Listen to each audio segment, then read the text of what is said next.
विष्णु भगवन् नमस्ते। श्री कृष्ण गोविंद हरे मुरारे, हे नाथ नारायण वासुदेव, प्रद्युम्न दामोदर विश्वनाथ, मुकुंद विष्णु भगवन् नमस्ते। श्री कृष्ण गोविंद हरे मुरारे, हे नाथ नारायण वासुदेव, प्रद्युम्न दामोदर विश्वनाथ, मुकुंद विष्णुर्भगवन् नमस्ते। श्री कृष्ण गोविंद हरे मुरारे, हे नाथ नारायण वासुदेव, प्रद्युम्न दामोदर विश्वनाथ, मुकुंद विष्णुर्भगवन् नमस्ते। पुंडरीकवरदारि विठ्ठल श्री ज्ञानदेव तुकाराम, अवधूत चिंतन श्री गुरुदेव दत्त, भगवान गोपाल कृष्ण महाराज के जय। भगवान श्रीधर स्वामी महाराज की जय।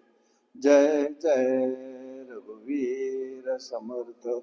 ओम पूर्णमिदं पूर्णमिदं पूर्णात् पूर्णमुदच्यते, पूर्णस्य पूर्णमादाय पूर्णमेवावशिष्यते। नमः शान्ताय दिव्याय सत्यधर्मस्वरूपिणे, स्वानन्दामृततृप्ताय श्रीधराय नमो नमः। कृष्णाय वासुदेवाय हरे परमात्मने, प्रणतक्लेशनाशाय गोविन्दाय नमो नमः।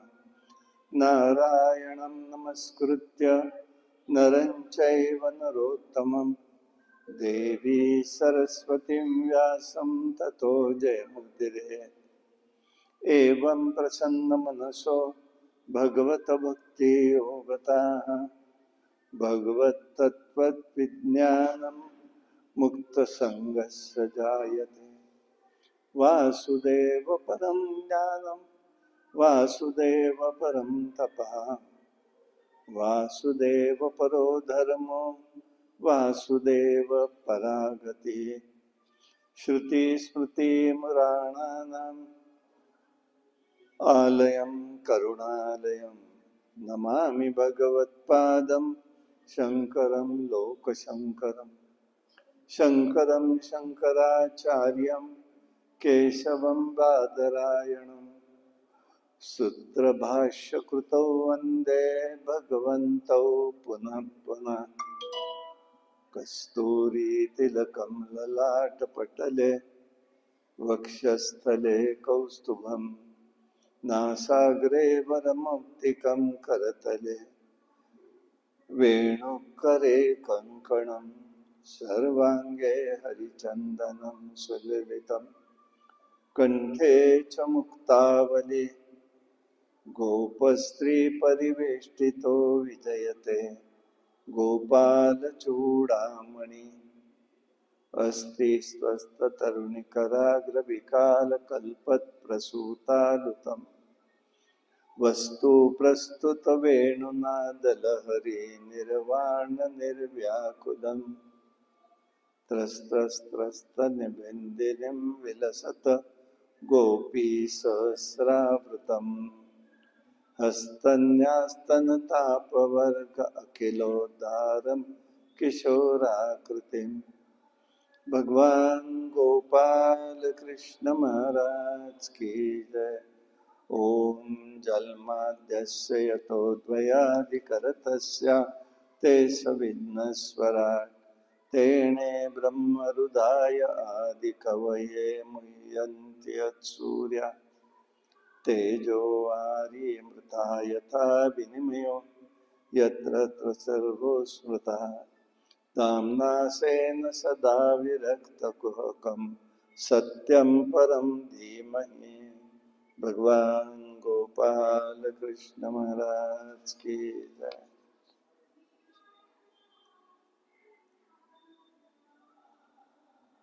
ओम नमो भगवते वासुदेवाय।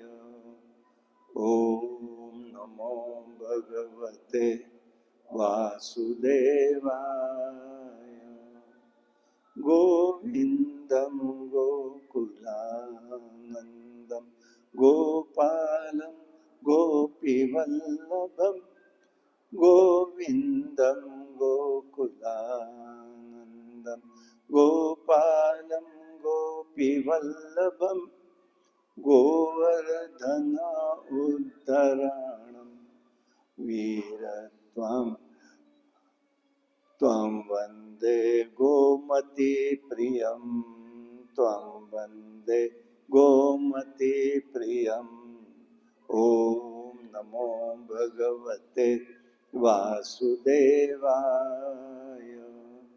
ॐ नमो भगवते वासुदेवाय।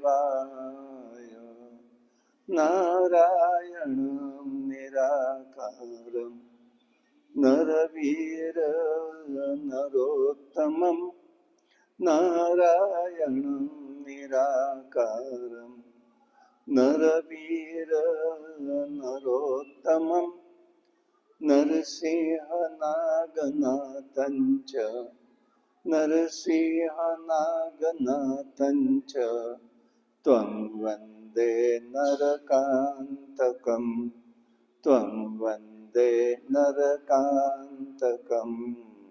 ॐ नमो भगवते वासुदेवाय। ॐ नमो भगवते वासुदेवाय। पीताम्बरं पद्मनाभं पद्माक्षं पुरुषोत्तमं पीताम्बरं पद्मनाभं पद्माक्षं पुरुषोत्तमं पवित्रं परमानन्दं पवित्रं परमानन्दं त्वं वन्दे परमेश्वरं त्वं वन्दे परमेश्वरम्। ॐ नमो भगवते वासुदेवाय। ॐ नमो भगवते वासुदेवाय। राघवं रामचन्द्रं च रावणारी रमापतिं राघवं रामचन्द्रं च रावणारी रमापतिं राजीवलोचनं रामं राजीवलोचनं रामं त्वं वन्दे रघुनन्दनं त्वं वन्दे रघुनन्दनम्।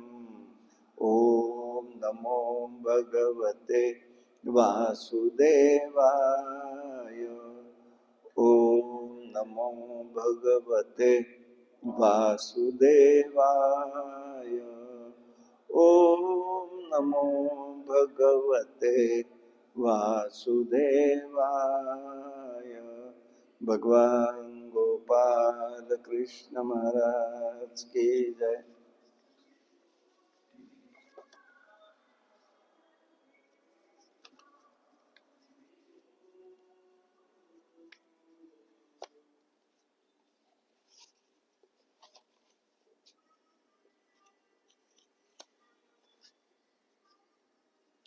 श्री गणेशाय नमः. श्री सरस्वत्यै नमः. श्री गुरुभ्यो नमः. सच्चिदानन्दरूपाय विश्वोत्पत्त्यादिहेतवे तापत्रयविनाशाय श्रीकृष्णाय वयं नमो.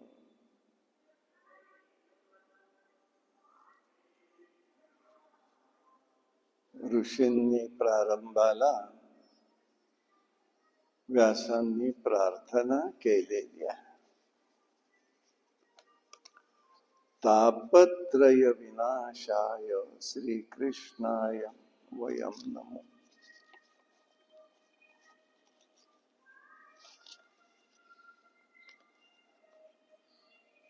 आहे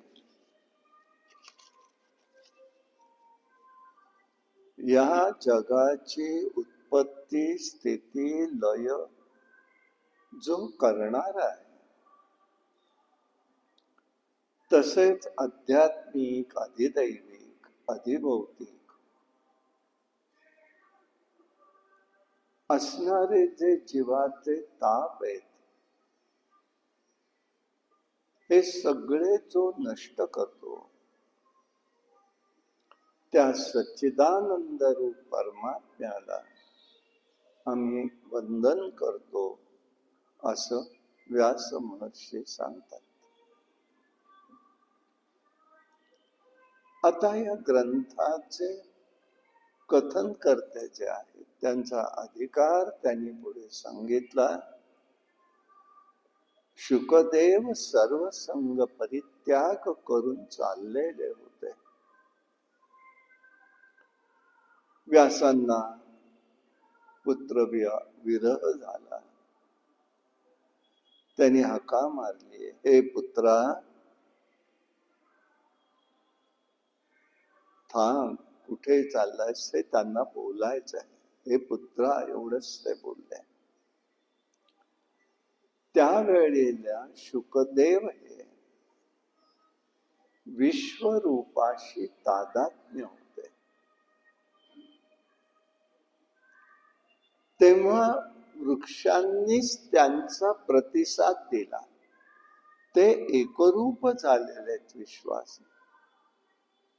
त्याच्यामुळे वृक्षांनी प्रतिसाद दिला असा ज्यांचा अधिकार आहे, त्या शुकाचार्य महाराजांना नमस्कार असो, असे या ठिकाणी ऋषी सांगतायत.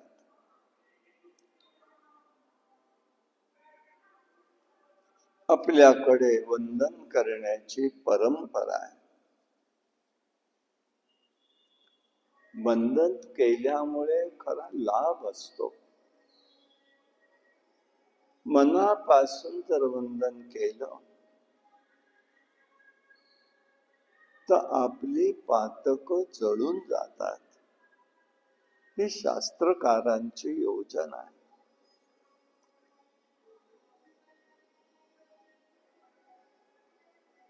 आणि सर्व पातकं जेव्हा नष्ट होतात, तेव्हा नमनाने जे दैवत आहे ते बांधलं जातं. जो दुःखातही साथ देतो, सुखातही साथ देतो, त्याला वंदन करण्याचा प्रघात आहे. पण गंमत एक आहे, दुःखात साथ देतो तो ईश्वर असतो, सुखात साथ देतो तो जीव असतो. फरक हा पडतो मोठा. आणि म्हणून ईश्वर संत वंदनीय आहे.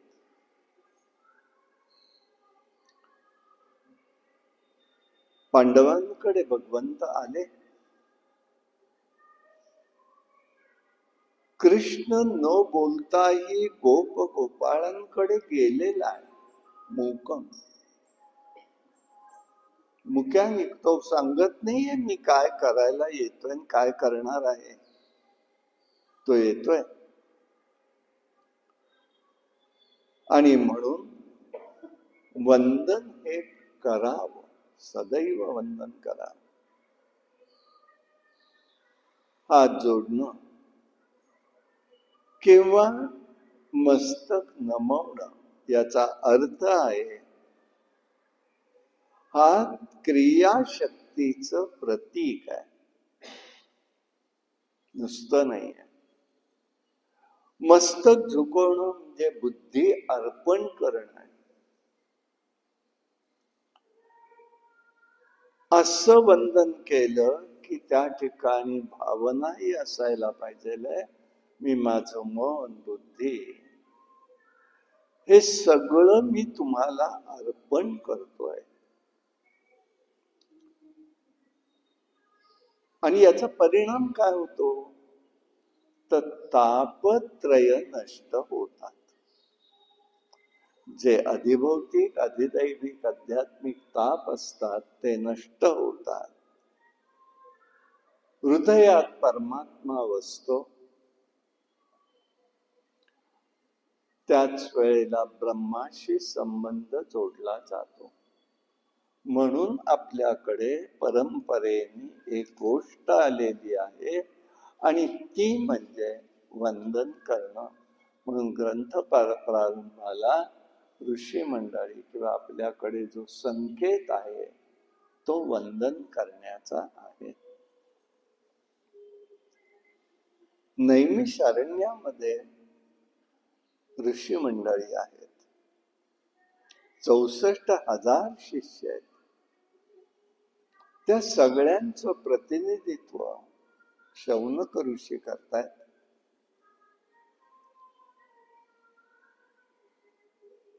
अखंड भगवंताचं चिंतन चाललेलं आहे. रोमर्षणचा पुत्र सूत महर्षी हे एकदा तिथे आले. महामती सुत असं त्यांना म्हणतात. त्यांचं अर्घ्यपाद्य पूजन शौनकांनी केलं आणि त्यांना प्रार्थनाही केलेली आहे. ऋषींना त्यांची प्रार्थना केली. अज्ञान ध्वंस विध्वंस कोटी सूर्य समप्रभ सुता आख्यायी कथारसम मम कर्ण रसायन.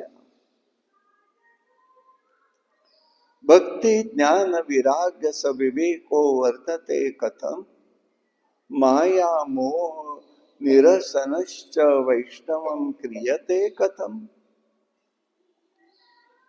आता काय झालंय हे त्यांनी सांगितलं. इह घोरे कलौ प्रायो जीवस्य सुरतागता क्लेशस्कंताच तत्सैव शोधने हि परायणम. काय झालंय म्हणतायत, आपल्या ठिकाणी अज्ञान अंधकार नष्ट करण्याचं सामर्थ्य आहे. ऋषींचं वर्णन करतायत, स्तुती करतायत.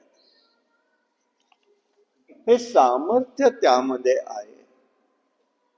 आपलं तेज कोटी सूर्या समान आहे. आम्हाला भगवंताच्या कथा ऐकायच्या आहेत.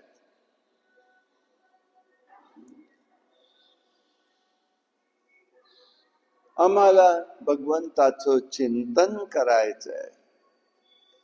तेव्हा काय अपेक्षित केलं त्यांनी? भक्ती ज्ञान विराग सविवेको वर्धते कथम. आमच्या ठिकाणी विवेक कसा वाढेल. ज्या विवेकाविषयी समर्थांचा पूर्णपणे भर आहे असा विवेक आमच्या जीवनात बुद्धीत कसा प्रकाशित होईल. ते आम्हाला सांगा. ज्ञान कसं मिळेल, भक्ती ज्ञान वैराग्य कशाने वाढेल, याला उपाय काय आहे? तसंच वैष्णव जन जे आहेत ते मोहापासून कसे मुक्त होतील? या विश्वात हे विकार फार प्रबळ आहे. कलियुग महाभयंकर आहे. लोक त्रिविध तापांनी पोळलेले आहेत. आम्ही पवित्र होऊ वा श्रीकृष्णाची प्राप्ती आम्हाला कशाने होईल ते आपण आम्हाला सांगावे. ही विनंती ही ऋषी मंडळी करतायत, शौनकादी करतायत.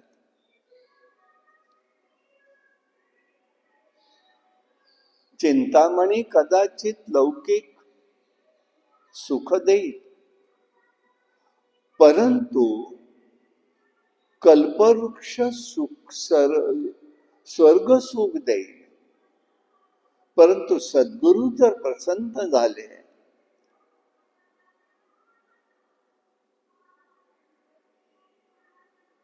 तर त्या जीवाला वैकुंठ धाम किंवा गोलोक धाम प्राप्त होऊ शकतो.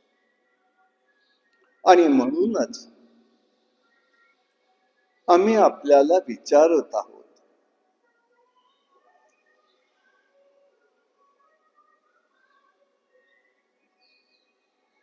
हे ऐकल्यावरती सूत महर्षी म्हणतायत, हे ऋषी हो, ज्या अर्थी तुमच्या मनामध्ये असं काही विचारावंसं वाटतं ना,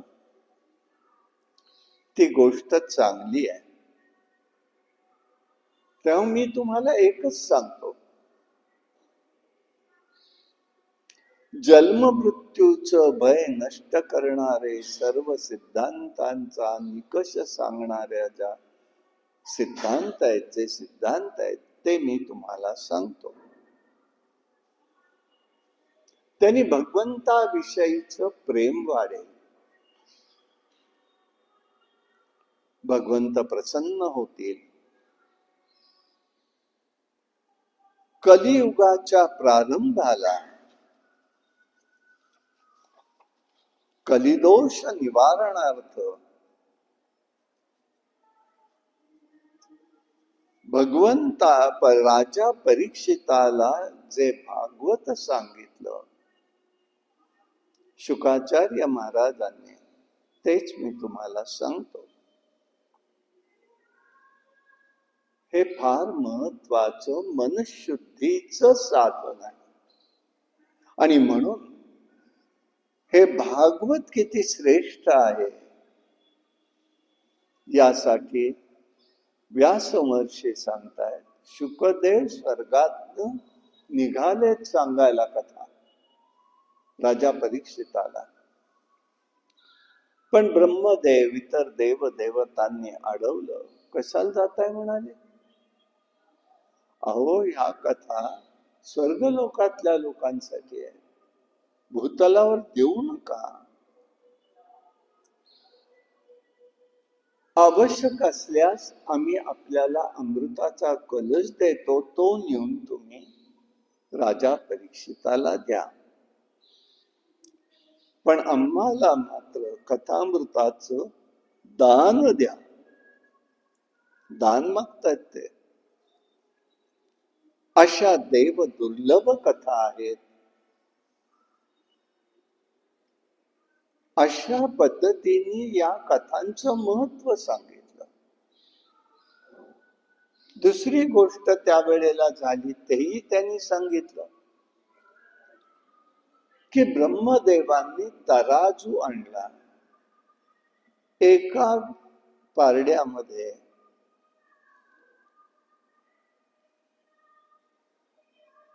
सगळं स्वर्गाचं संपत्ती ठेवली, तरी भागवत कथा याचं पारड, भागवताचं पारड ते जडच राहिलेलं आहे. अशा रीतीने भागवताचं पठण श्रवण मननाने वैकुंठ वा गोलोक धाम प्राप्त होऊ शकतो. त्याचं चिंतन झालं पाहिजे. हा त्याच्यातला महत्वाचा भाग आहे. आत्ता भाद्रपद नवमी ते पौर्णिमा,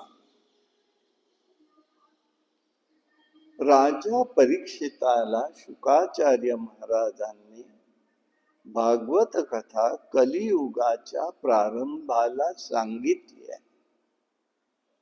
म्हणून भागवत प्रेमी, भगवंताचे प्रेमी, भगवंताविषयी भक्ती प्रेम असणाऱ्या प्रत्येक लोकाने, प्रत्येक जीवाने हा पृष्ठपदी सप्ताह ऐकला पाहिजे, केला पाहिजे, स्वतः अनुभवलं पाहिजे.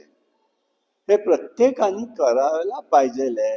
हा शुकाचार्यांचा अभिप्राय. ही शक्ती आहे सगळी, ही विश्वात प्रगट झालेली असते. आणि म्हणून आपण या ठिकाणी त्याचं चिंतन करतोय. प्रत्येक जीवाला, मनुष्याला वाटत असतं आपलं जीवन सुफल व्हावं, समृद्ध व्हावं, सुखी व्हावं, शांत असावं.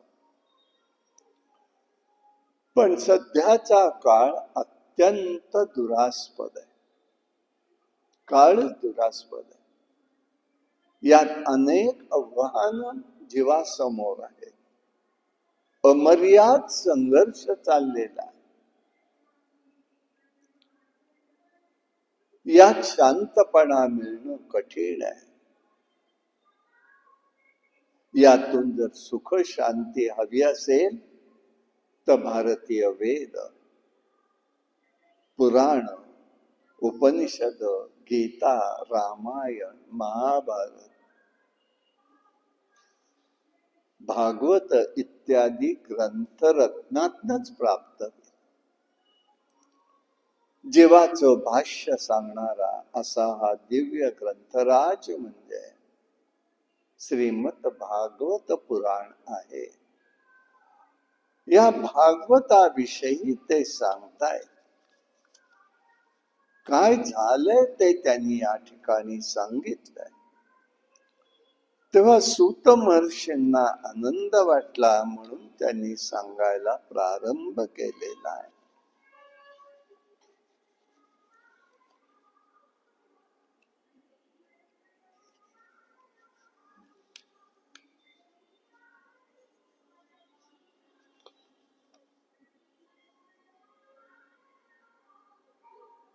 ते म्हणाले,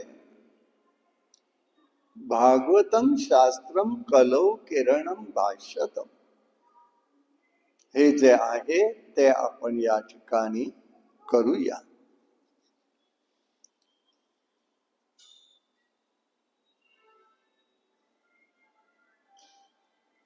म्हणून सूत महर्षी पुढे सांगतायत, हे पुराणाविषयी मी तुम्हाला सांगतो, पण असं झालेलं आहे म्हणाले.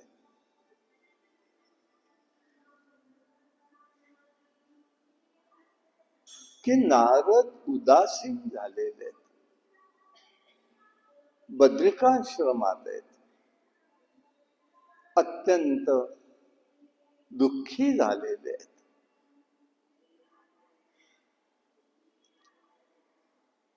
आणि ते तिथे विचार करतात बसलेले. आणि तिथे काय घडलं तर सनकादिक कुमार तिथे आलेले होते. त्यांची नारदांची भेट झाली. त्यांनी विचारलं, नारदा असे उदास का?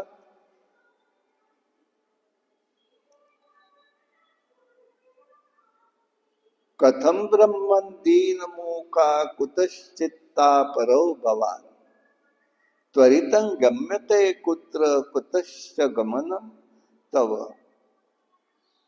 काय झालंय काय म्हणाले तुम्हाला, असे तुम्ही उदास का?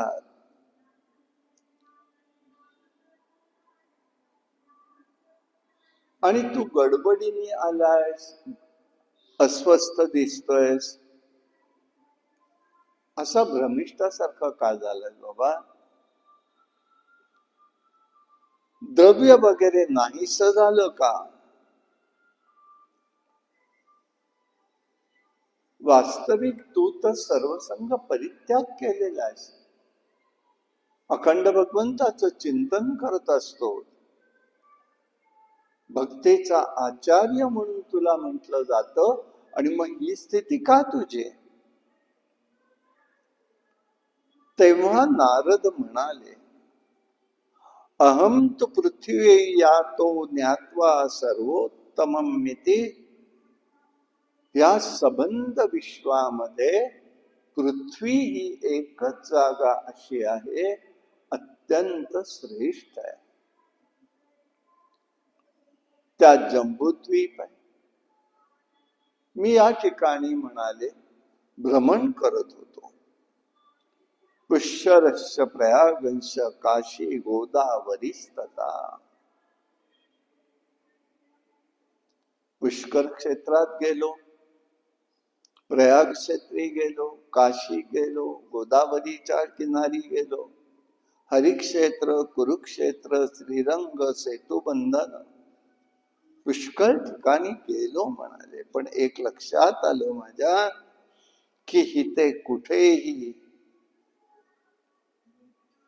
सगळे लोक अशांत आहेत, पीडित झालेले या कलीमुळे. मनाला संतोष वाटेल असं एकही स्थान इथे राहिलेलं नाही. कली प्रभावामुळे कुठेही सत्यपणा नाही, तप नाही, सुचिता नाही, भूतदया नाही,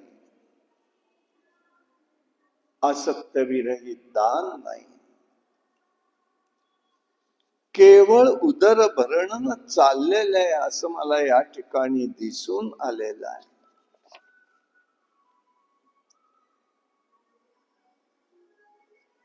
लोक आळशी झाले, अत्यंत मूर्खासारखे वागतायत.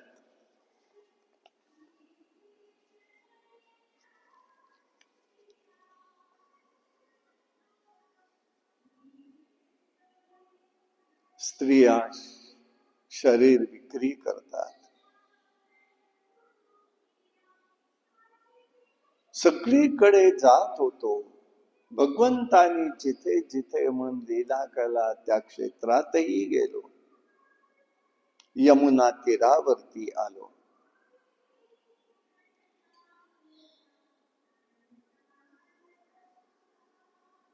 तेव्हा नारद म्हणाले, हे कुमार ऋषी श्रेष्ठ हो, मला त्या किनाऱ्यावर असं दिसलं की एक तरुण स्त्री तिथे बसलेली आहे. ती तरुण आहे. दोन बाजूला दोन वृद्ध आहेत. हे दोघही जण विचेष्टित पडलेले आहेत.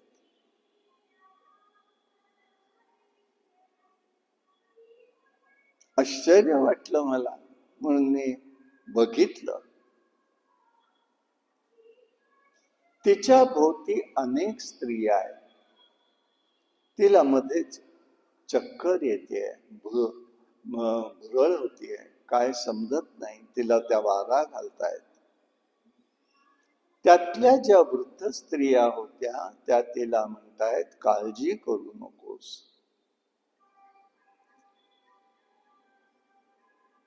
त्याही त्या दोघांची शुश्रूषा करतायत. ती मध्ये बसलेली स्त्री रुदन करतीये. मी मोठ्या आश्चर्याने ते सगळं पाहू लागलो. तेव्हा ती स्त्री म्हणाली, भो भो साधू क्षणं तिष्ठं मच्चित्तापि नाशय.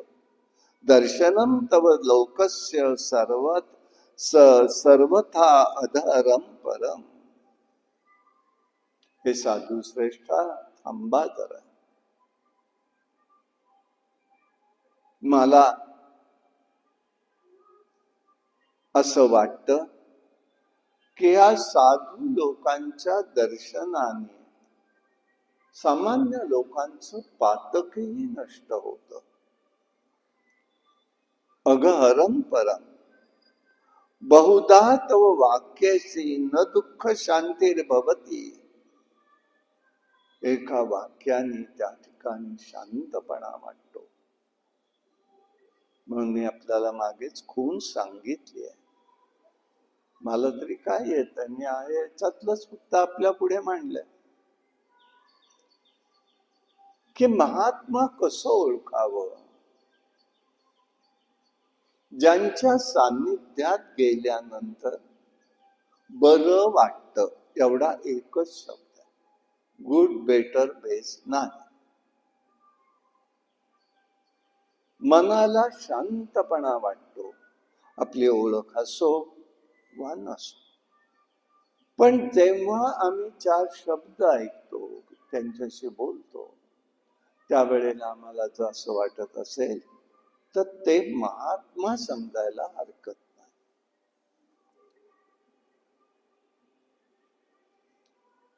त्यांनी सांगितलं,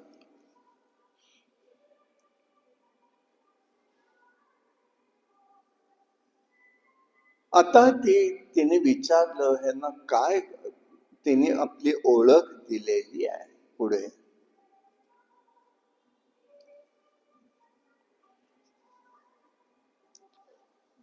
अहम तु भक्तिर्त्याख्याता इमौ ते तनयो मतो ज्ञान वैराग्य नामनौ कालयोगे जर्जरौ.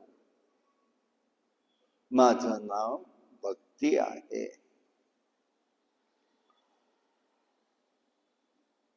हे जे दोन पुरुष दिसत आहेत ते माझी मुलं आहेत.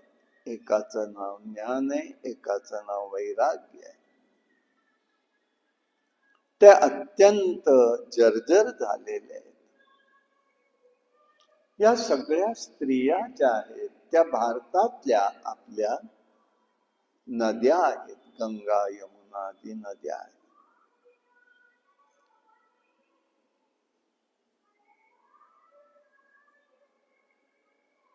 तेव्हा हे सगळं त्यांनी ऐकलं.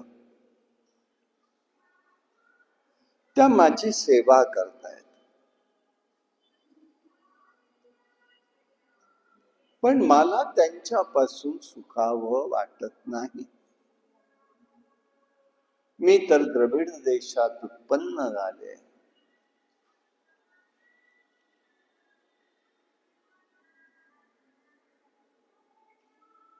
महाराष्ट्रात हिंडले, गुजरात मध्ये आले.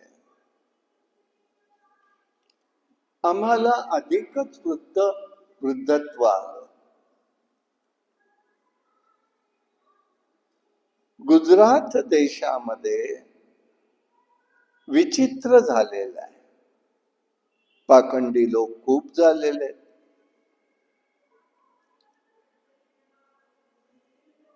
त्यामुळे इथे हे दोघं अधिकच निश्चयित झालेले आहेत.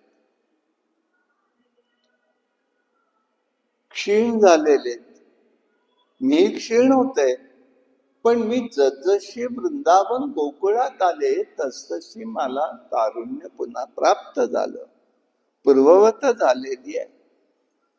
मी तरुण स्त्री बनले. पण हे दोन मात्र अत्यंत क्लेशावस्थेत आहेत.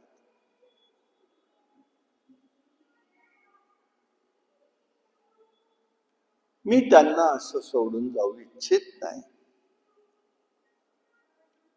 मी अत्यंत दुःखी झालेली आहे.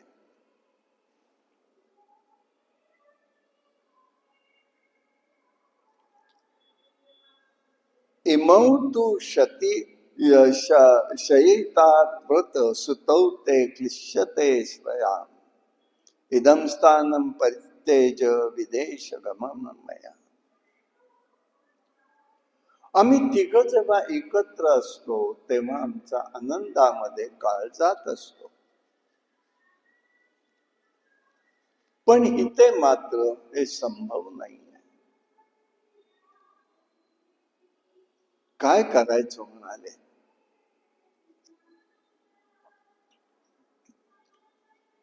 नारद म्हणतायत,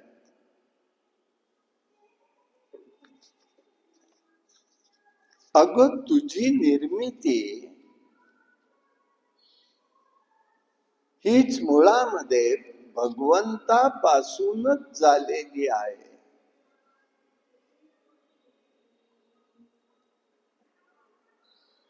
तेव्हा तुला ही काळजी करण्याचं कारण नाहीये खरं म्हणजे.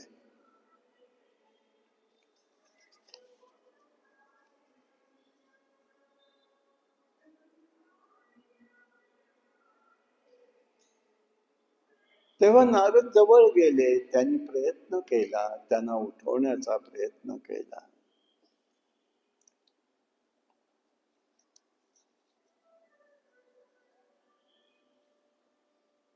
संची जीर्ण अवस्था जाईना. हा काळाचा महिमा आहे म्हणाले. कलियुग आहे, महाभयंकर आहे.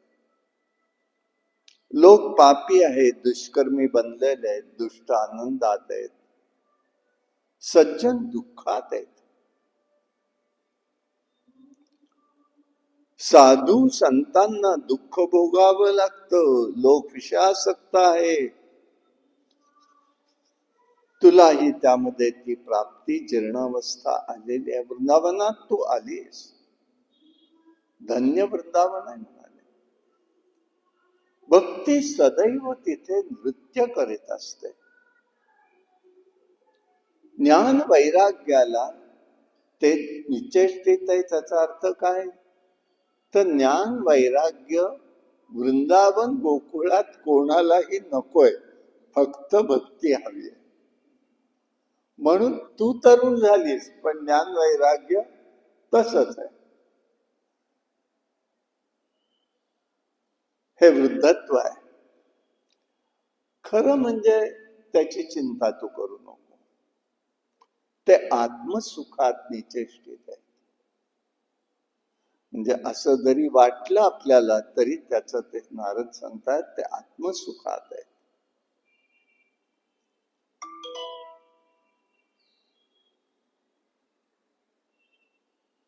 वृत्तीच्या स्वरूपात वस्तू राहत असतात आणि म्हणूनच त्यावेळी त्याचा प्रभावही पडत असतो. ती स्त्री म्हणते, मला हे कळत नाही, राजा परीक्षिताने अजून कलीला का ठेवलं? तेव्हा राजाने सांगितलं. काय सांगितलं? ही स्त्री म्हणते. नारद म्हणाले, कली दीन होऊन राजा परीक्षिताला शरण गेलेला आहे. म्हणाला, मला मारू नकोस. या ठिकाणी तपश्चर्येनी, योगानी किंवा समाधीनी जे मिळत नाही ते फळ कलियुगामध्ये केवळ भगवंताचं संकीर्तन केलं तर ते प्राप्त होत. नाम संकीर्तन साधन पै सोपे, जळतील पापे जन्मांतरी, न लगती सायास जावे वनांतरा, सुखे येतो घरा नारायण. हा आश्वासन, हा विचार तुकाराम महाराजांनी दिलेला आहे. हे कलियुगाचं वैशिष्ट्य आहे. इथे बाकी काही करण्याची गरज नाही. फक्त भगवंताचं नामसंकीर्तन करावं किंवा कीर्तन करावं किंवा गुणानुवाद करावं. त्याला कीर्तनच म्हटलेलं आहे.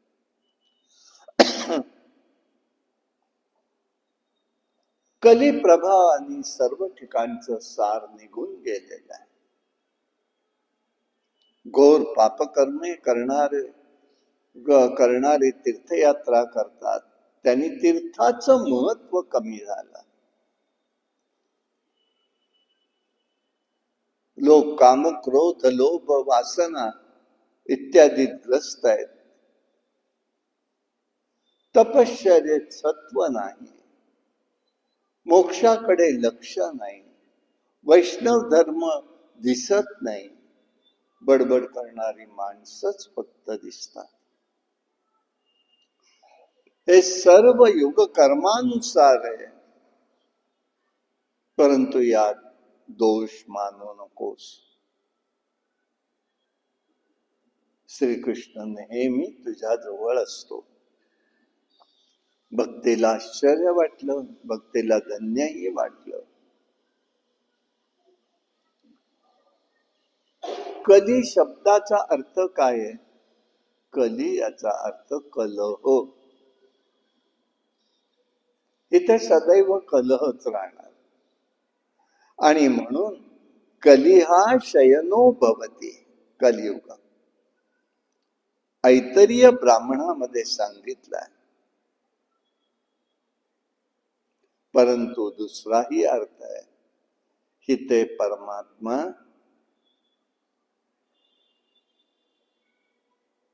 सहजपणे प्राप्त होतो. हरिर्हरा साध्यते प्रमाणम तत्र गोपिका. गोपिकांना जसा तो प्राप्त झालाय, तसा तो हरिकीर्तनाने सगळ्यांना प्राप्त होतो. हे कलियुगाचं महत्व आहे. उगीच खेद करू नकोस, नारद म्हणाले. तू श्रीकृष्णाच्या चरण कमलांचं स्मरण कर.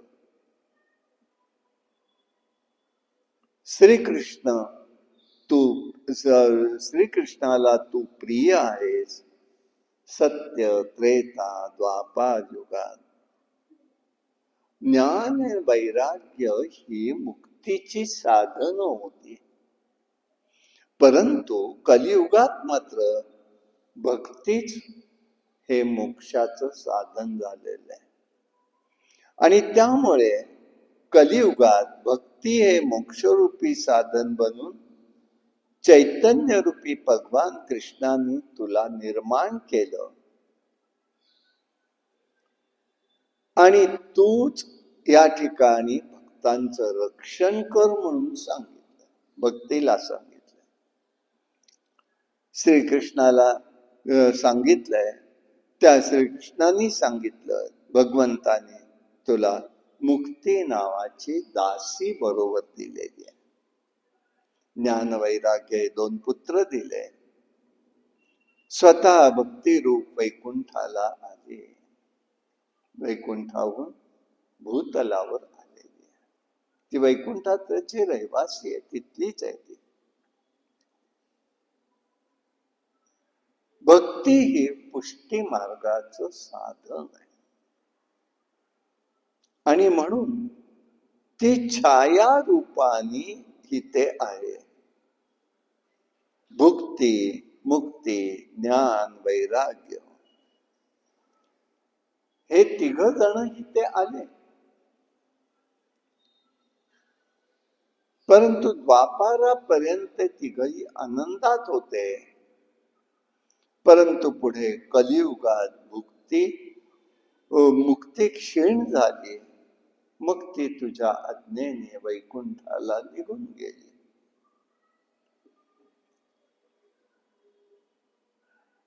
परंतु तुझं स्मरण होतास ते तात्काळ तुझ्या जवळ येतात.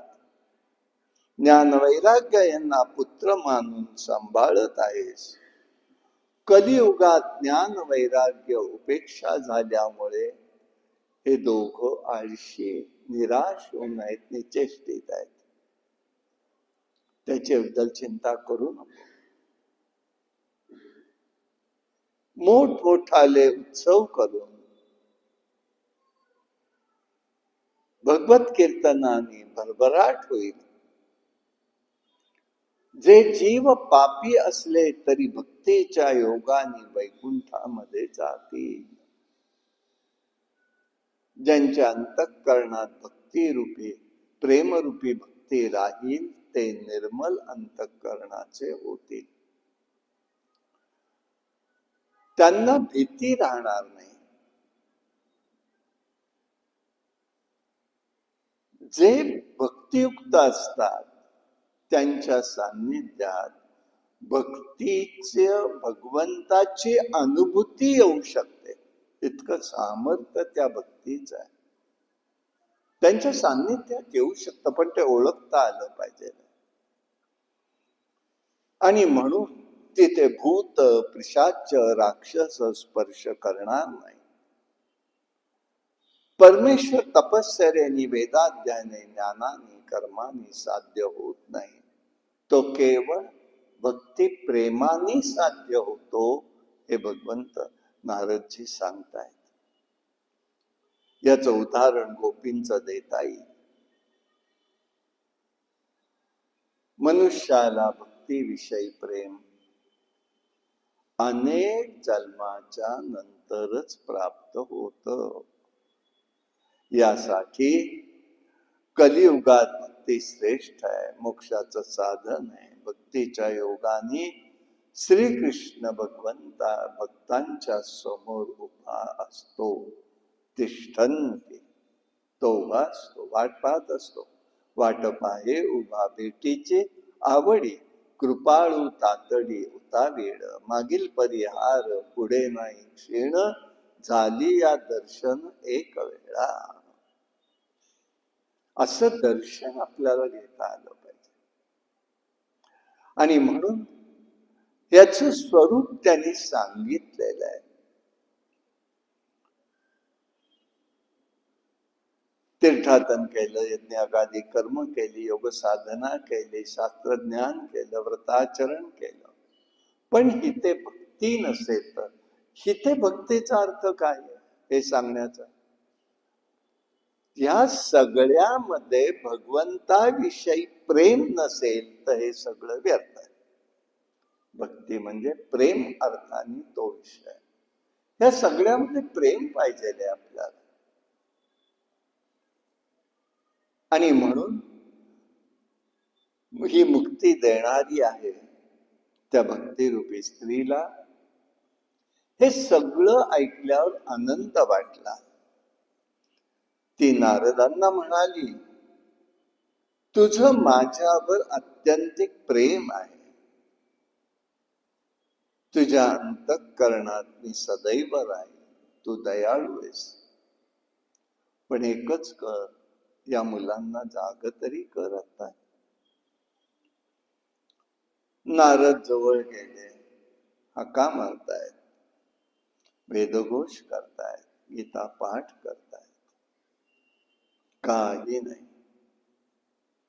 पण तेवढ्यामध्ये आकाशवाणी झाली, नारदा निराश होऊ नको, सत्कर्म कर. मग आता नारद मनात म्हणतायत, मी काय आता दुष्कर्म केलं का? त्यांना उठवण्याचे प्रयत्न केले, ते सगळे काय केलं? ते सत्कर्मच आहे. म्हणजे सत्कर्म वेगळं आहे, पुण्यकर्म वेगळं आहे.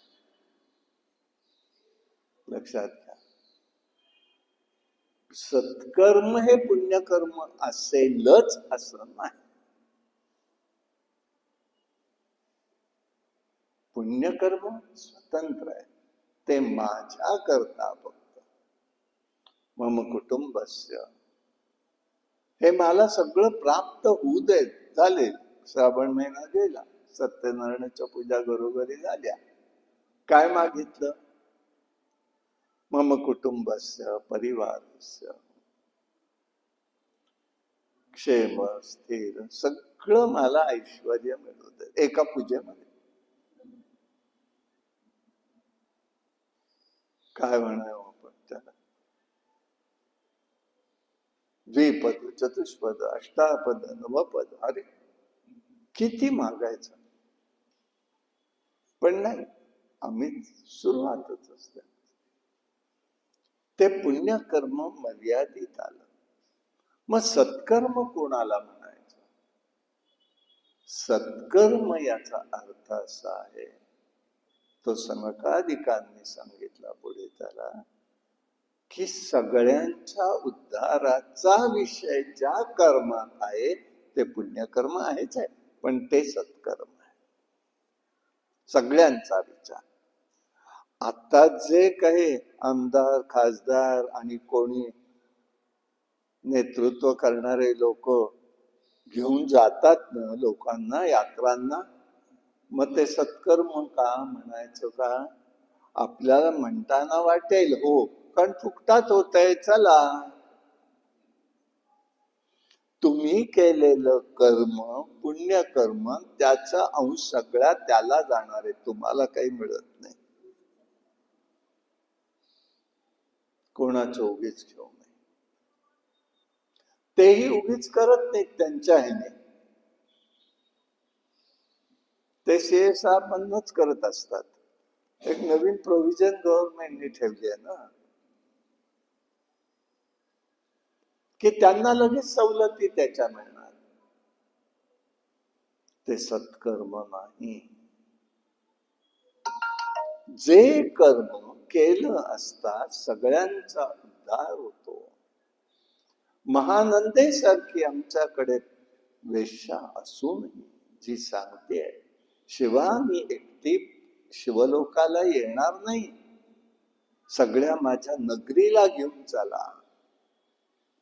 गेले किती माहिती नाही, पण तिचं मागणं मात्र हे आहे, मला एकटीला नाही मी येणार, माझ्या लोकांना नाही, तर माझ्या सगळ्या नगरीला घेऊन चला शिवलोकाला. ते सत्कर्म आहे. हे बुद्धीचं परिवर्तन आहे.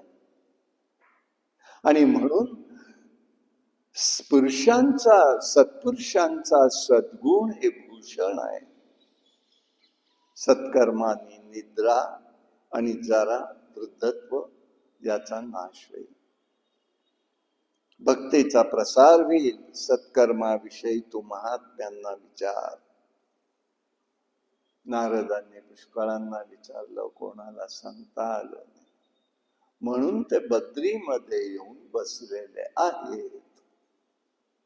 आणि आता सनकादिक कुमारांची भेट झाली ना. सनकादिक कुमार बोलले, अरे तुम्हाला अजून कळलं कसं नाही, सत्कर्म म्हणजे काय? मी हे केलं, हे सत्कर्म नाही म्हणाले. मग काय करायचं? त्या ज्ञान वैराग्य आणि भक्तीला बोलो, भागवत कथा आपण करूया. त्यांनी ते सुखी होतील. जे का रंजले गांजले त्यासी म्हणे आपुले, तोची साधू ओळखावा देव तेथेची जाणा. म्हणून बद्रीमध्ये आजही सनकादिक घाटी म्हणतात त्याला, म्हणजे ज्या ठिकाणी झाले, तो आता रिकामी जागा आहे फक्त, पण त्याला सनकादिक घाटी म्हणतात. तप्तकुंडाच्या वरती आहे. अतिशय सुंदर आठवणी आहे.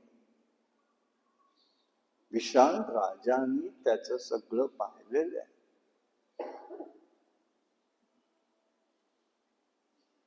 बद्री विशाल की जय असा घोष ते करतात तिथे.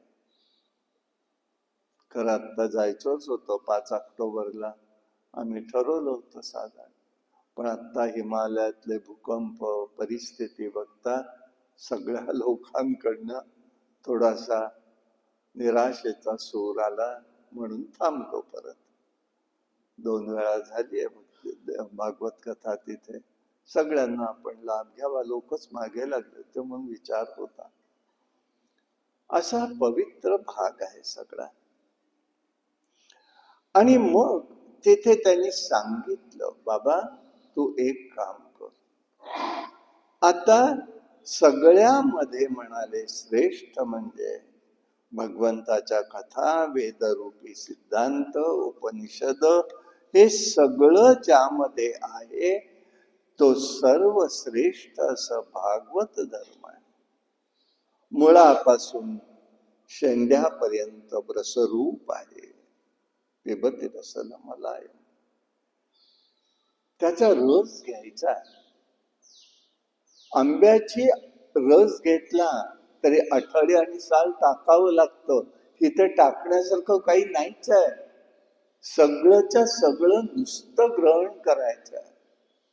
आणि म्हणून त्याचा वेदमान्य असा ग्रंथ आहे. तेव्हा तू त्या ठिकाणी ये म्हणाले, आपण करूया. आणि मग तिथे सगळेच जण गंगा तटाकी आलेले आहेत. वैष्णव जमा झाले. एका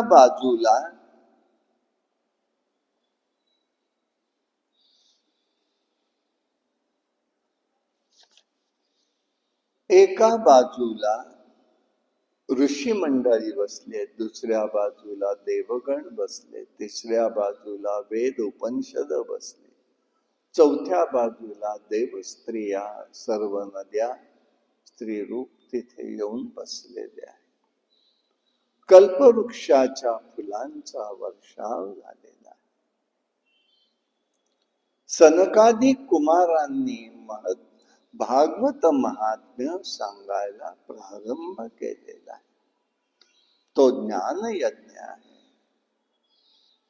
गंगा तटाकी सगळ्यांची धावपळ उडालेली आहे. आणि त्यांनी सांगायला प्रारंभ केला. भागवत ग्रंथ अगाध आहे. वैष्णवांच्या अंतःकरणात विशिष्ट भक्ती उत्पन्न करतो. हा योग जेव्हा मनुष्याला प्राप्त होतो तेव्हा प्रेमाने भक्तांसाठी भगवंत येतात, हे लक्षात घ्यायचं आहे आपल्याला. परमात्मा श्रीहरी तिथे असतात आणि म्हणून तो विषय पाहायचा. मग नारद सनकादिक कुमारांनी सांगितलं. पूर्वी एकदा म्हणाले, तुंगभद्रा नदी किनारी एक नगर होतं. त्या नगरामध्ये अनेक पारंगत लोक होते, सदाचारी. आत्मदेव नावाचा हा एक तिथे ब्राह्मण राहत होता. त्याच्याकडे पुष्कळ द्रव्य आहे. पत्नी ही सुंदर आहे. धुंदुली हे तिचं नाव आहे. तिच्यावरही त्याचं प्रेम आहे. रूपवती आहे. परंतु एक गोष्ट तिच्याबद्दल होती, ती स्वतःच्या मनानेच वागायची. घरकामात लक्ष नाही, तापट स्वभाव, भांडणखोर होती. आत्मदेवाला पुत्र नाही म्हणून तो दुःखी आहे. पुष्कळ त्याने प्रयत्न केले, दानधर्म केला, भूमिदान, द्रव्यदान, वस्त्रदान, अनेक प्रकारची दान केली, पण संतान नाही. संततीसाठी तो दुःखी आहे. इतकंच काय, तर त्यांनी काही दानधर्म केला तर लोक आता नको म्हणायला लागली. का? तर त्यांनी दिलेल्या दानापासून फलोन्मुखताच नाही, उलट संकट येतात. हेही घडत असतं बरं का. शुद्ध दानामध्ये सुद्धा हा प्रकार होतो. आपली शुद्ध भावना वाटतं आपल्याला, पण प्रारब्धात जर काही विचित्र असेल तर त्याची फलोन्मुखता मिळत नाही. आत्ता सत्कर्म केलं, पण ज्याला असं आपण म्हणतो की साधनेला अनुकूलता कधी येते, प्रारब्ध अनुकूल असेल तर. पण असं वारीसारखं नाही म्हणायचं. काय तुम्हाला देव अनुकूल आहे हो, आम्हाला नाही. तुम्ही जाऊ शकता, आम्ही नाही जाऊ शकत, अशासाठी नाही येतो. तुम्ही प्रयत्न केला का? एकदा दोनदा काही प्रयत्न केला का? भगवंत अनुकूल होतो, तो तुम्हाला मार्ग काढून देतो. हा माझा 58 वर्षातला अनुभव सांगतोय. तो करून देतो. तो कुठेही अडचण आणत नाही. मग येत नाहीत का? येतात अडचणी, येतात संकट, येतात. येत नाही असं काही नसतं. परंतु त्यात मार्ग काढून देणारा तोच असतो आणि तो करून घेणारा असतो. आपण निष्ठेने, श्रद्धेने, श्रद्धावान लभते ज्ञान, नुसतं ज्ञान सुद्धा नसतं, त्याच्याबरोबर हे आपले परिश्रमही असावे लागतात. आणि म्हणून तो विषय तसा येतो. आणि मग त्यांनी तो दिवस कंटाळला आणि घरदार सोडून म्हणाला, आता मी वनात निघून जातो. गेला, दुःखी झाला, अरण्यात आला. दुपारची वेळ होती, तहान लागली, एक सरोवर दिसलं. तिथे त्यांनी पाणी प्यायलं, शेजारी बसला. थोड्या वेळाने एक संन्यासीही तिथे पाणी प्यायला आले. तेही बसले होते. दोघे विश्रांतीसाठी बसले. आत्मदेव लगेच उठलेला आहे. ब्राह्मण आहे, सुसंस्कृत आहे, त्याला समजतंय सगळं. त्यांनी उठला, त्या संन्यासांना नमस्कार केला.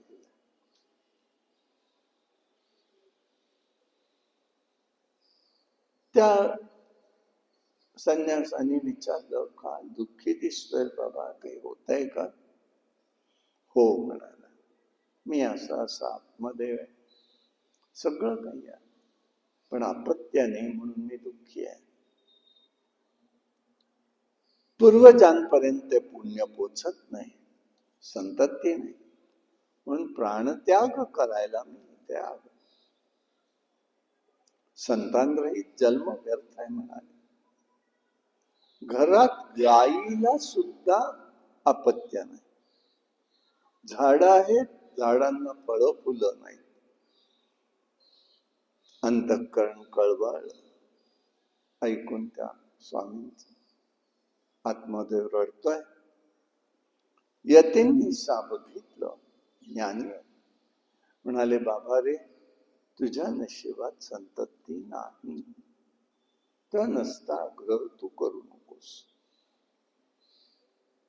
कौटुंबिक वासनांचा त्याग कर, कर्मगती बलवत्तर असते बाबा. आणि संन्यास धर्म स्वीकार. कौटुंबिक वासनांचा त्याग कर. पूर्वी सगर राजा, अंगराजा यांना या पुत्र प्रेमापुढे अपेक्षेने अत्यंत दुःख भोगावं लागलेलं आहे. संन्यास धर्मात तसं पुष्कळ सुख आहे. त्यागातही सुख असतं बर का, त्यागातही सुख असत. मी हे त्याग केला हे नाही बोलायचं, तो सहजतेने घडलं पाहिजे. डायबेटिक्स आहे, शुगर खाऊ शकत नाही, मी साखर सोडली, हे म्हणण्यात अर्थ नाही. हे म्हणण्यात अर्थ नाही. सगळं नीट असताना आम्हाला साखरेचा मोह राहता कामा नये, हे होणं हे महत्वाचं आहे. त्यांनी ऐकलं, कन्वळले.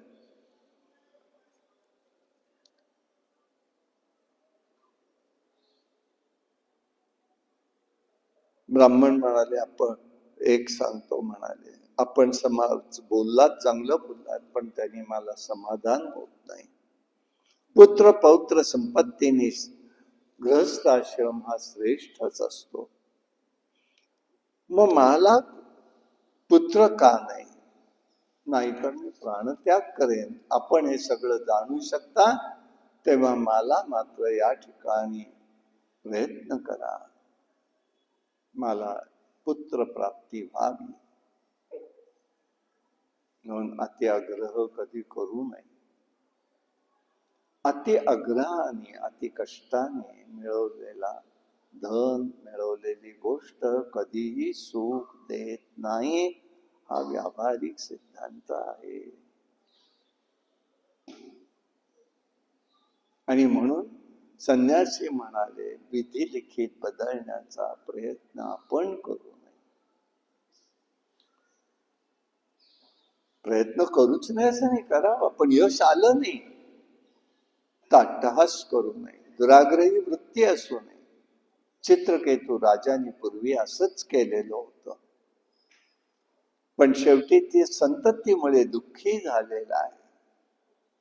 मी एक सांगतो तुला म्हणाले. त्या संन्यासी म्हणाले, तुझ्या नशिबात पुत्र प्राप्ती नाही.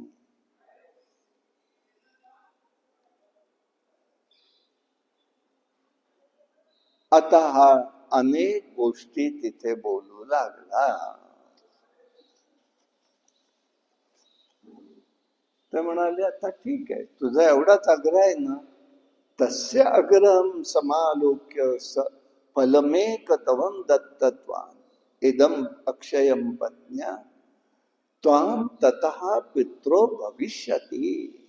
त्यांनी सांगितलं, तुला मी एक फळ देतो, ते तुझ्या पत्नीला दे, पण त्याच्यासाठी काही अटी आहे. आजच्या एकच दिवस तुम्हाला परमिशन दिली, दुसऱ्या दिवशी तेच, तिसऱ्या दिवशी तेच, असलं नाही.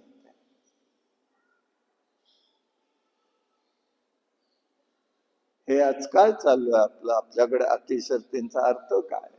हिते काय तोप आहे. ते एक प्रकारचं त्यांनी अटी सांगितल्या म्हणजे तोप आहे. त्यांनी सांगितलं, मी तुझ्या ते फळ देतो, ते तू पत्नीला दे, पण खाण्याला दे. खाऊन तिने जर खाल्लं तर तिला पुत्रप्राप्ती होईल, पण यासाठी एक गोष्ट करावी लागेल. वर्षभर हे पत्नीने व्रत करावं लागेल. अट आहे. कोणाशी भांडायचं नाही, ती तर भांडणखोर. खोटं बोलायचं नाही, खोटारडी आहे. शुद्ध राहायचं, सर्वांवर दया करायचे, दानधर्म करायचा, एकभुक्त राहायचं, व्रताचरण असं जर केलंस तर तुला सुंदर मुलगा होईल. फळ दिलं आणि ते संन्यासी गेले निघून.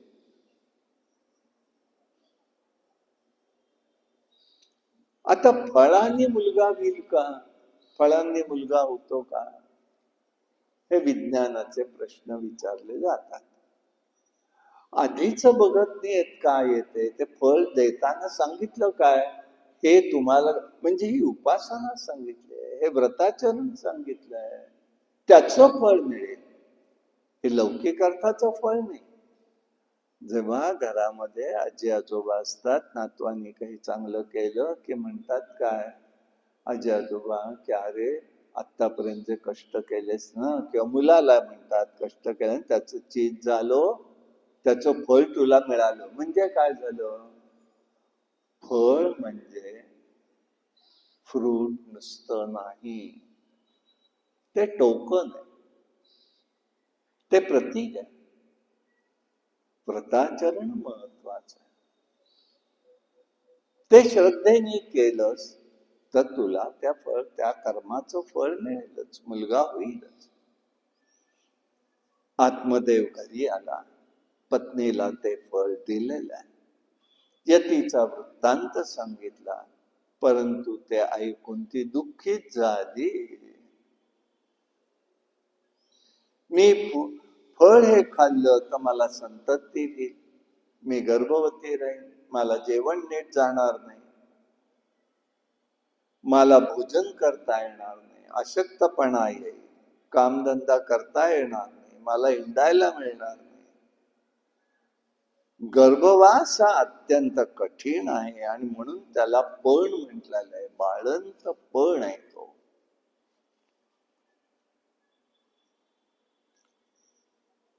आता मात्र त्याच्यात तिच्या डोक्यात काय विषय आला कोणास ठाऊक. जे सध्याचे शब्द ऐकायला येतात, आमचा काही त्याच्याशी संबंध नाही आहे.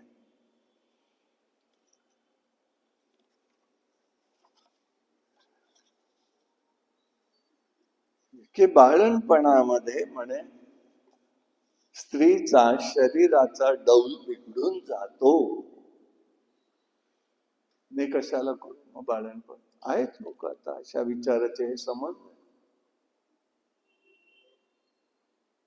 कुणाचंही मूल कुठेही कोणी दत्तक घ्यावं, करावं, पुढे ते सगळं सोसायची वेळ येते. दत्तक घेऊनही असं नाही. त्याला मर्यादा आहे.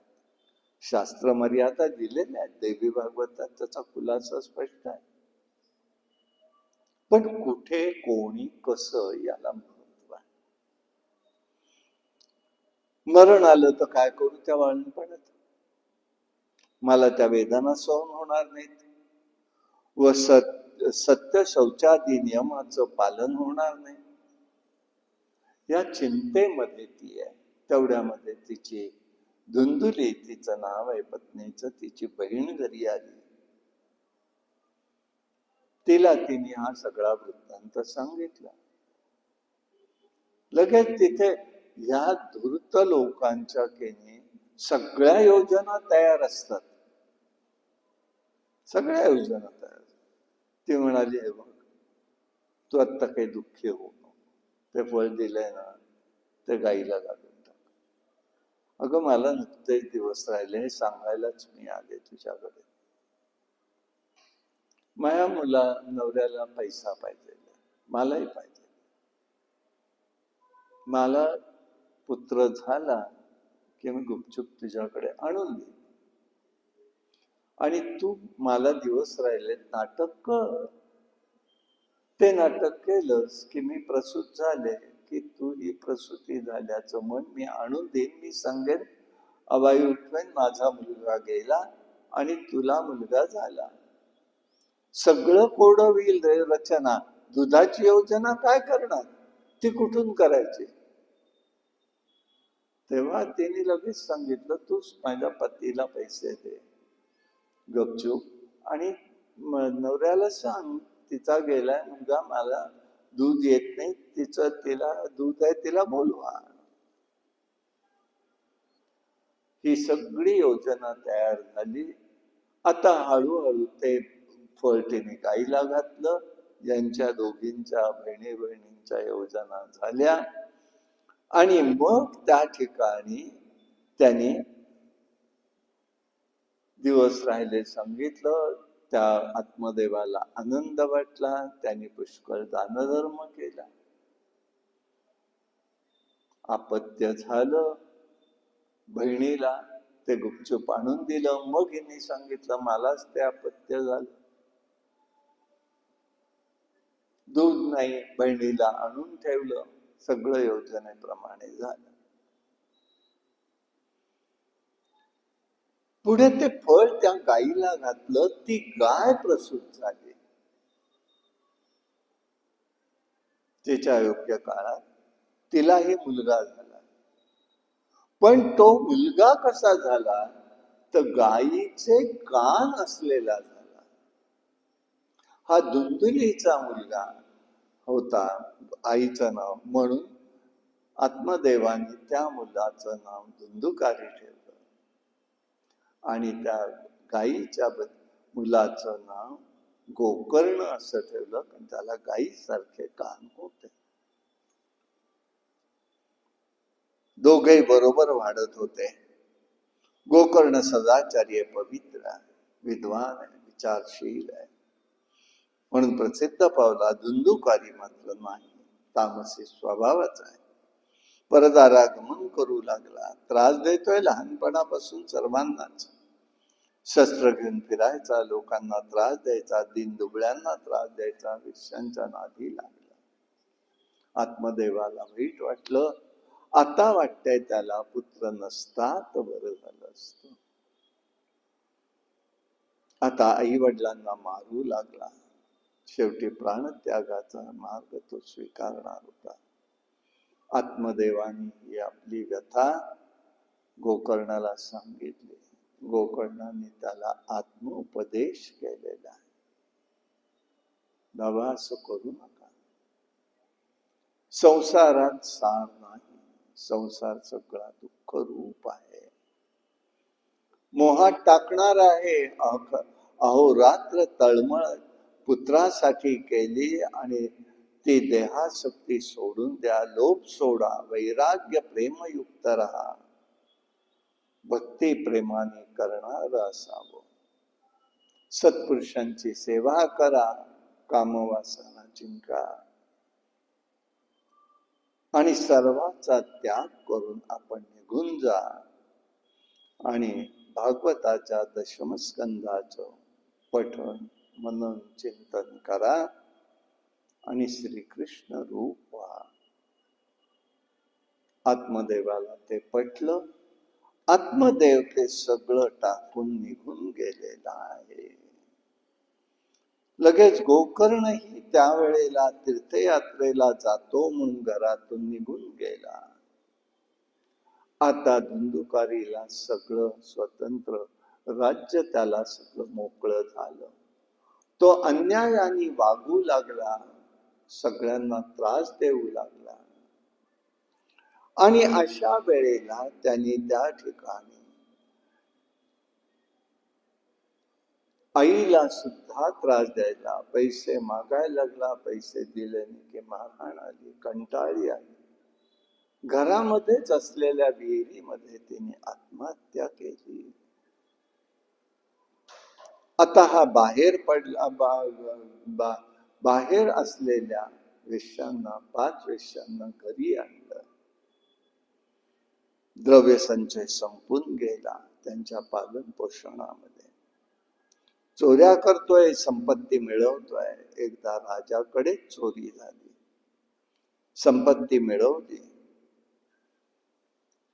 आता शेवटी ही गोष्ट त्यांना कळाली, 5 जणींना. तेव्हा म्हणाल्या, याच्यामुळे आपण पकडले जाऊ. म्हणून शेवटी त्या 5 जणींनी त्याला बांधलेलं आहे. पुष्कळ मारण्याचा प्रयत्न केला, पण जीव जाईना. शेवटी कठोर असतात. हृदय तितक्या स्त्री हा धर्म अत्यंत कठोर आहे.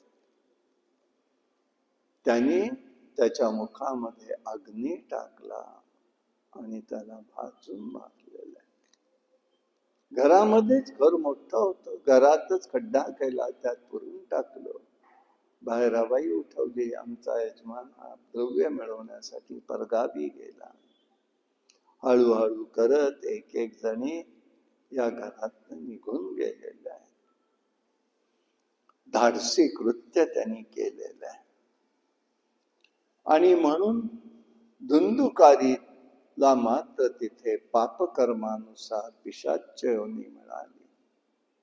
गोकर्ण तीर्थयात्रा करता करता त्याच्या घरातली त्याला हकीकत कळाली.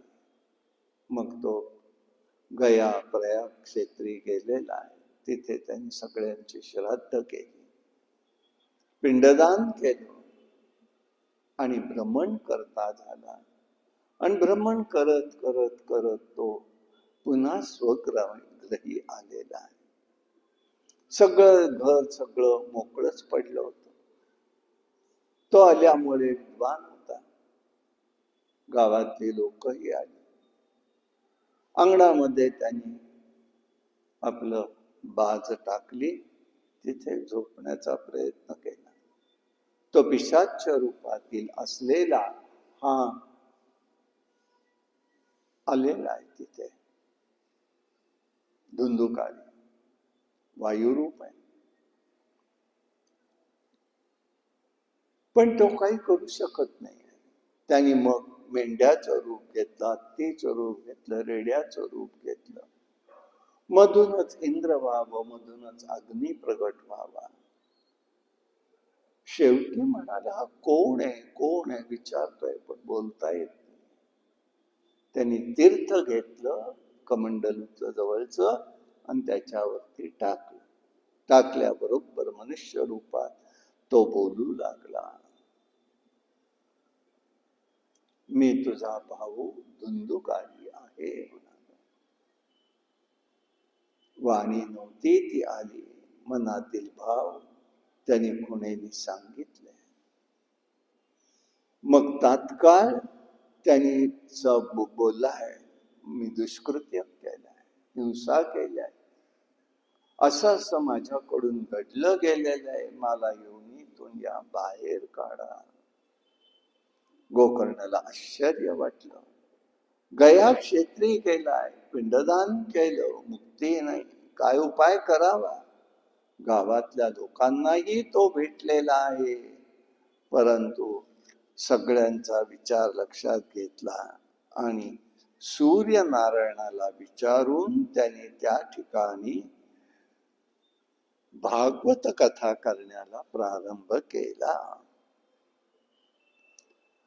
भागवत कथा त्यांनी केली. धुंदुकारीला बोलवून सांगितलं त्यांनी पिशाच्या रूपातल्या. कथा चालली, तिथे बाहेर एक वेळूचं बन होतं. त्या बनामध्ये तू बस आणि एक एक दिवस कथा ऐकतो फक्त. त्याप्रमाणे तो बसलेला आहे. कथा सुरू झाली. एक एक दिवस होत होता तसं एक एक पेर वेळूच्या याला पेर असतात मध्ये, छोटी छोटी काठी जर पाहिली तर ती एक एक पेर वरून खाली पडायला लागलं. शेवटच्या दिवशी तो झाडातनं मुक्त झालेला आहे. वाणी मनाने केलेली सगळी पातकं नष्ट झालेली आहेत. शरीर क्षणभंगूर आहे याचा विचार केला तर फळाचं सेवन करावं, हे फळ सर्वांना सारखं मिळतं. तथापि मनातील दोष दूर करून भागवत कथेच्या ठिकाणी बुद्धी स्थिर ठेवून हे ऐकलं पाहिजे. ऐकणारे सगळेच असतात. विद्यार्थ्यांना गुरुजी वर्गात सगळ्यांना सारखंच शिकवतात, वेगळं नाही काही करत. परंतु सगळेच जण सगळं एकाच वेळेस स्वीकारतील असं होत नाही. कारण आहे या ठिकाणी प्रत्येकाचं प्रारब्ध भिन्न आहे, कर्म भिन्न आहे. त्यामुळे त्याचं फळ कसं मिळेल सांगता येत नाही. हे शेवटी उद्धरते आत्माना. आपला उद्धार आपणच करून घ्यायचा असतो.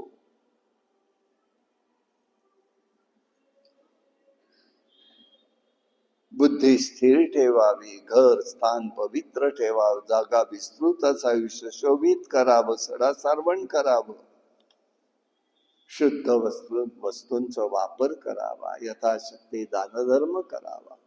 भुक्ती मुक्ती देणार हे साधन आहे असं या ठिकाणी सुतांनी सांगितलं.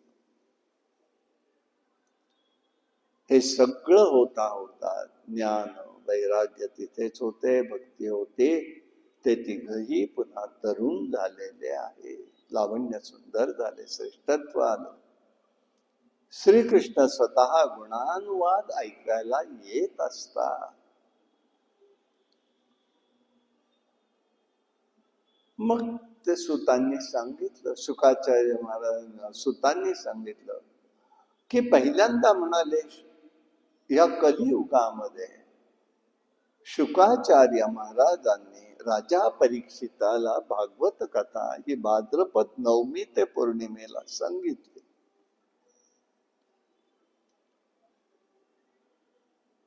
आषाढामध्ये शुक्ल नवमी पासून पौर्णिमेपर्यंत गोकर्णांनी सांगितलं. ब्रह्मदेवानी सनत कुमारांना कार्तिक महिन्यात सांगितलं. म्हणून भाद्रपद, अश्विन, कार्तिक, मार्गशीर्ष, आषाढ, श्रावण हे भागवत कथेसाठी नवमी ते पौर्णिमेपर्यंत अतिशय चांगले दिवस आहेत. त्यावेळेला निश्चित करावं. पण इतर वेळेला करू नये का असं नाही. अखंड भगवत चिंतन हवं आहे हे लक्षात ठेवायचं. आता प्रश्न असा आपल्याला येऊ शकतो, म्हणू शकतो आपण की हे सगळं जरी असतं,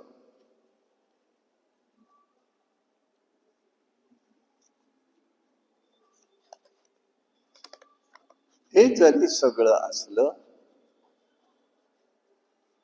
तरी अंतःकरण पवित्र असतं तेव्हा, किंवा शुद्ध विचार शुद्ध भावना असते तेव्हा प्रेमाने भगवद्गीता अखंड करा, केव्हाही करा.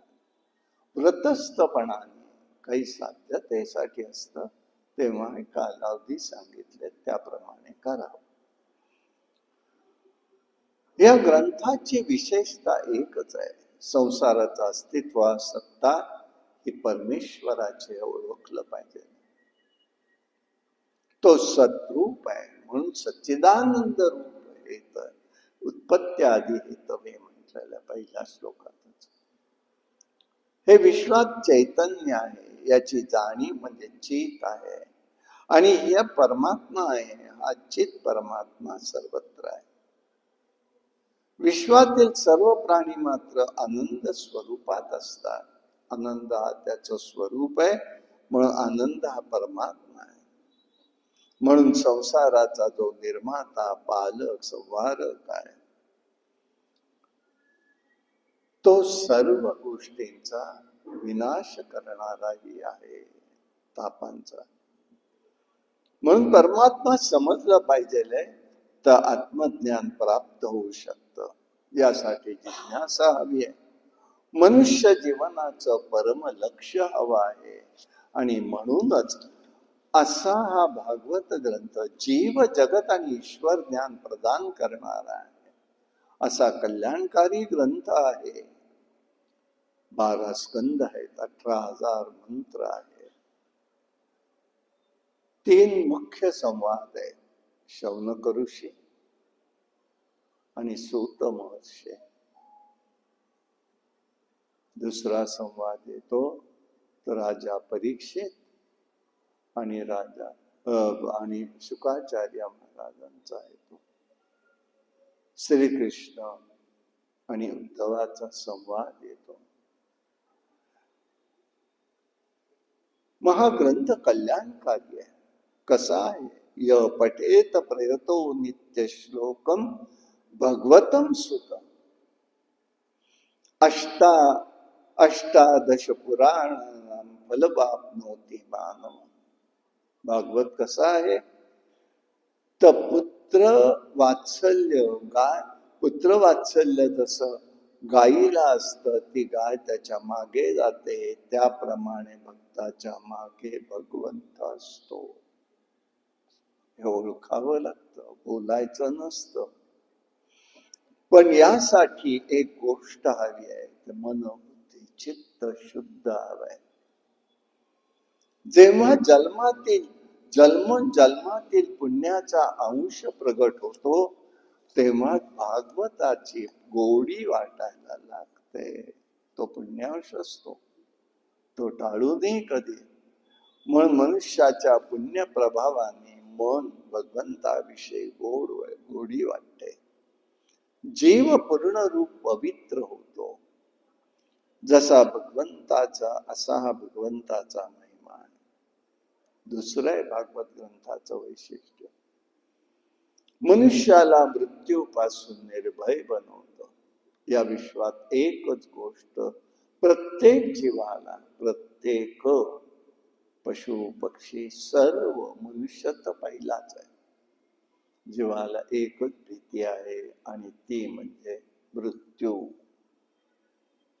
आणि म्हणून हा मृत्यू मंगलकारी बनवला पाहिजे. यासाठी जीवनाचा आनंद तिथे मिळत असतो. या ग्रंथात तिसरी गोष्ट, ग्रंथामध्ये राष्ट्राची संस्कृती, वैचारिक दृष्टिकोन, चिंतन, पवित्र चरित्र कशी असतात हे सगळं समजून येतं. व्यवहार भागवतामध्ये खरं म्हणजे एक महत्वाचं, जीवन जगण्याची कला शिकायला मिळते बरं का. नुसत्या कथा नाही, जीवन जगण्याची कला आहे. आणि म्हणून व्यवहार, राजनीती, धर्मनीती, आचारनीती हे शिकवत असतो. त्याने ज्ञान, भक्ती, वैराग्य याच्याकडे पाहायला शिकवत असतं. याने जीव मुक्त होतो. हे एक मोक्षाचं शास्त्र आहे. कथांमधून जीवनात अद्भुत परिवर्तन घडू शकतं. म्हणून भागवत हे जीवनशास्त्र आहे म्हटलं तर चुकीचं नसतं. आणि या दृष्टिकोनातनं आपण त्याचं चिंतन करणार आहोत. या काळामध्ये अल्प आहारी असलं पाहिजे. पुष्कळ आहार घेतला तर बसायला कठीण जातं, हे लक्षात ठेवायचं. म्हणून अगदीच घ्यायचा नाही असंही नाही, आणि खूप आळसही तितकं होता कामा नये, हेही तितकंच आहे. म्हणून अल्पाहारी असावं, मिताहारी अजिबात सगळे उपासच करायचे हे मात्र करू नका. सध्या काळ अनुकूल नाही, प्रकृती नाही, वातावरण अनुकूल नाही. त्यामुळे अशा गोष्टी न करता आपण या ठिकाणी दुपारपासून उद्यापासून रोज संध्याकाळी येणार आहोत. आणि 9 दिवसाचं आहे. आता फक्त एक विषय असा 2 गोष्टींच्यासाठी समोर आलेला आहे, तो म्हणजे असा, उद्या गौरी पूजन आहे. तेव्हा लोकांना प्रत्येकाला घरामध्ये काहीतरी आहे पूजनाचं, भोजन वगैरे सगळ्या गोष्टीचं. तर 3लाच घ्यायचं का 4ला घ्यायचं, 1 तास उशिरा, काय तुम्हाला कसं काय वाटतंय, तुम्ही सांगाल तसं करू. एक. आणि दुसरा विषय असा आलेला की अनंत चतुर्दशीच्या आदल्या दिवशी इथे सगळे रस्तेच बंद करतात 6 नंतर किंवा 5 नंतर, सकाळपासून. तर मग आदल्या दिवशी मग सकाळचंच फक्त घ्यायचं का, म्हणजे दिवसा उजेडी जाता येईल आपल्याला. तुम्ही विचार करून सांगा, त्याप्रमाणे करू. आणि अनंत चतुर्दशीला अनाध्याय करणार आहोत, त्या दिवशी काहीही घ्यायचं नाही, तो दिवस आपण पुढे घ्यायचा आहे. त्यामुळे ह्या 2 गोष्टीचा विचार करून उद्याला सांगा. उद्याचं काय करायचं, का 3लाच येणार आहात?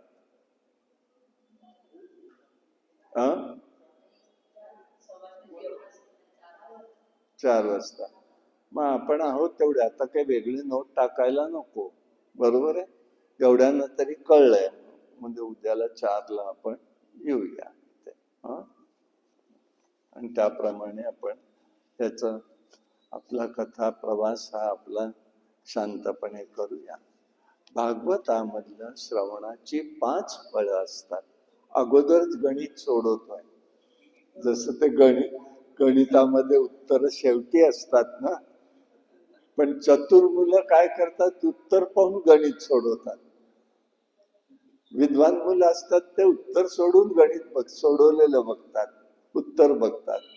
तसं आपण इथे उलट करतो की आधी त्याचं फळ काय ते सांगितलेले आहे. मनुष्याला निर्भयता येते, दुसरा निसंदेह मनुष्य बनतो. मनात मन निर्वासना निरीच्छ होणं गरजेचं आहे. चौथं, हृदयामध्ये परमेश्वराचा वास आहे याची अनुभूती येते. 5, सर्वत्र भगवत दर्शनाची अनुभूती येते. आणि 5वं म्हणजे निरामय प्रेमाची प्राप्ती होते. हे भागवत ग्रंथ श्रवण करण्याचं फळ आहे. त्या दृष्टीने आपण त्याचं चिंतन करूया. आणि बाकी सगळ्या गोष्टी आपल्या दरवर्षी सारख्या होते. जन्मकाळ येईल, विवाहाचा सोहळा येईल, आपल्या शक्तीनुसार आपण करणार आहोत. ह्याच्यामध्ये मात्र एवढं लक्षात ठेवा, आपल्याला काही छानछोप करता येणारी नाही गोष्ट, आपण चिंतन करणारे आहोत. तेवढ्या गोष्टीत आपण त्याचा आनंद केवळ घेऊया. मग उद्या दुपारी 4 वाजता, बरोबर आहे. कायेन वाचा मनसेंद्रिये वा बुद्ध्यात्मना प्रकृती स्वभाव करोमि यद्यं सकलं परस्मै नारायणाय समर्पयामि. हरि ओम तत्सत्. श्री कृष्ण गोविंद हरे मुरारे, हे नाथ नारायण वासुदेव. प्रद्युम्न दामोदर विश्वनाथ मुकुंद विष्णु भगवन् नमस्ते. श्री कृष्ण गोविंद हरे मुरारे, हे नाथ नारायण वासुदेव.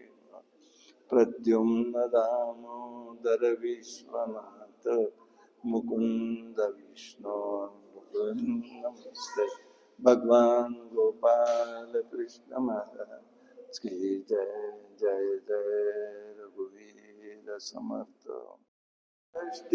पजवी सृष्टी सुखाची वृष्टी कपिल मुनी देवहूती दारा पुरातन सुकर अवतार आरती निगम वृक्ष सारा भागवत संज्ञा भव पारा ब्रह्मसुत दक्ष वंशयागे आला ध्रुव तपे धागे पृथु प्राचीर बहिरागे प्रियं व्रतवनमासागे मयि आकाश बोल बदला नरक भय हरुनि अजामिळ तरुनि बोध बहुकर चित्र के तुम्हें पैल पार काश्यप संतति सुखदा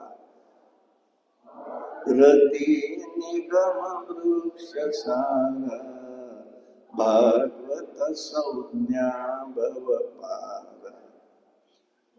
भक्त प्रह्लाद भय तरला हरि नर हरि रूप नटला न कृपासुनि करी सुटला समुद्र मंथुनि बळी पेटला कूर्म मोहिनी विषगराय रवि शशि गोत्र अचित नृपपात अमित युग पात्र कृष्ण भक्तिने अंकुपारा नवम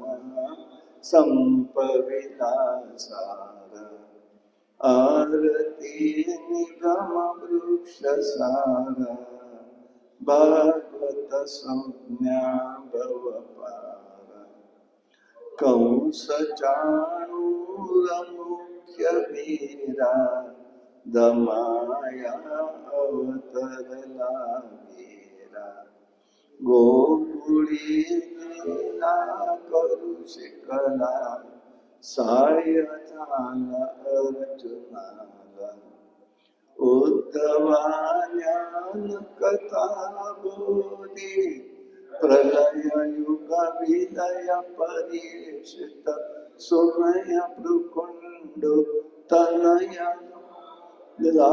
हरिचरणी तारा विठ्ठल वदे स्कंद भार आरती निगम वृक्ष सारा भागवत संज्ञा भव पारा ओवाळू आरती मदन गोपाळ श्याम सुंदर गळा वैजयंती माळा चरण कमल जाचे अतिश्री कुमार ध्वजवत रामकुश ब्रीदाचे तोडर ओवाळू आरती मदन गोपाळ श्याम सुंदर गळा वैजयंती माळा नाभी कमल जाचे ब्रह्मयाचे स्थान हृदय पदक शोभे श्रीवत्स लांछन ओवाळू आरती मदन गोपाळ श्याम सुंदर गळा वैजयंती माळा मुख कमल पाहता सुखाचे पोटी वेदी अदय मानस हरपली दृष्टी ओवाळू आरती मदन गोपाळ श्याम सुंदर गळा वैजयंती माळा जडित मुकुट ज्याचा दैदिप्यमान तेणे तेजे कोंदले अवघे त्रिभुवन वाळू आरती मदन गोपाळ श्याम सुंदरा वैजयंती माळा एका जनार्दनी देखिले रूप पाहता झाले अवघे हो आळू आरती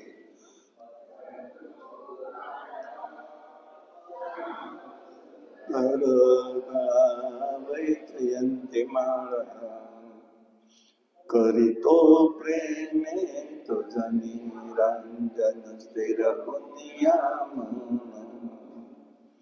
दत्तात्रेया सद्गुरुवर्या भावार्थे करुण करीतो प्रेमे तुझ निरंजन स्थिर पुनियाम धरणीवर नर पीडित झाले भवरोगे सर्व काम क्रोधाने परिपुवर्गे व्यापुनी सर्व योग याग तपदान सदाई अपूर्व सुलभपणे निज भजने जाशी उद्धरी जो शर्व करीतो प्रेमे तुझ निरंजन स्थिर नियम अत्रिमुनींच्या सदनी तेनी देवभुके भिक्षुक होऊने अनसूये प्रति बोलती त्रयमूर्ती नग्न होऊनी अम्मा प्रतिज्ञा अन्न असे वदती परिसुनी होऊनी नग्न अन्न दे तव देशती मी करीतो प्रेमे तुझ निरंजन स्थिरवनियाम सामधी मौनी चाला शंभू प्रमतेंद्र ब्रह्मदेव तो झाला चंद्रधार